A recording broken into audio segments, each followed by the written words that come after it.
just got out of school. Here's your SDR job. Now, it's not a very hard job, but here, study hostage negotiation, right? What do you think, Marcus? Are we overcomplicating it? How do you look at some of these disciplines? Yeah, I think we overcomplicate it because in a hostage situation, that's truly life or death. In our situation here, if we don't sell our software, very rarely is it life or death. So that's exactly. and when you think about it this way, it becomes almost like a tit for tat, and you're trying to like one up the other person. And in a situation where you're in a real life B2B, where you can have an ongoing relationship with that person, you never want them to feel like you one up them or they one upped you, because if you walk from the conversation, and even if the deal is closed, you may not be feeling good if you felt like you had to give it all away. So I think we do overcomplicate a little bit. Are there great things to incorporate from a psychological perspective from Chris Voss's book? Absolutely. But it shouldn't be a do or die. I must win. I must never split the difference. And it's me versus them. It's a tough way to build a relationship on. Negotiation, it doesn't just happen at the end. It really happens all throughout the buyer's journey. Apple, they just put their pricing on. People also spend $1,000 on a MacBook Pro because they've done such a good job on the marketing perspective.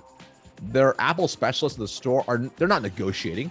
It's done. Like, they've done so much market buildup, right? So the marketing, if you do it right at the front end, it can really help on the back end for the rest of the sales team. But you also want to make sure you personally have multiple cards to pull out. Marcus, we don't usually tend to, drop our prices just because, video takes a lot of time to produce, as recording audio, recording video, time editing.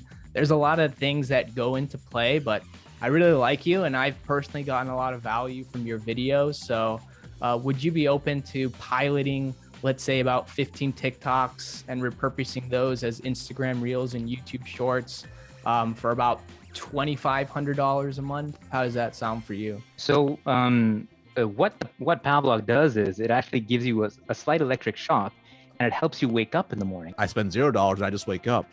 So I'm just compared to a $0 wake up right now versus pay $300 to get shocked in the morning. So you're looking at a little over 7,000. Okay.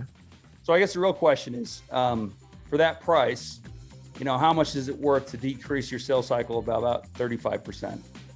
Is that worth about $7,000, or is there still maybe some outweighing questions that you need to resolve? If you're looking at 4K as sort of your benchmark, but we're bringing about $200,000 in value, maybe we need to go over the numbers or something, but help me understand the disconnect there. So the benefit to our pricing and the way we set it up is, as you scale your team per seat, our pricing is effectively going to be less over time.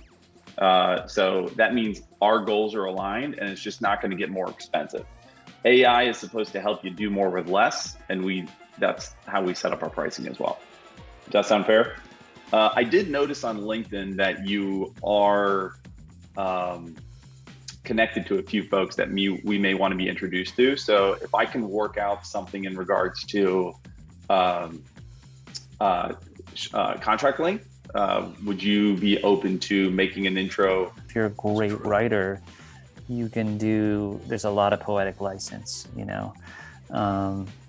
former life, Dion and I sent millions of emails and worked with copywriters, and it's very also crazy what worked in 2017 and what works in 2022. That's not 5 years, that's like 25 years.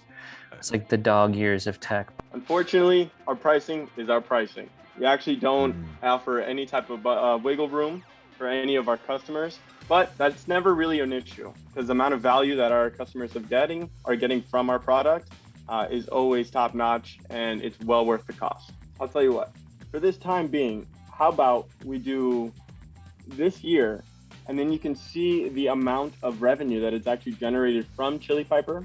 The proof is in the pudding. Our customers in the past see as high as 60 to 70% increase in revenue solely from their form.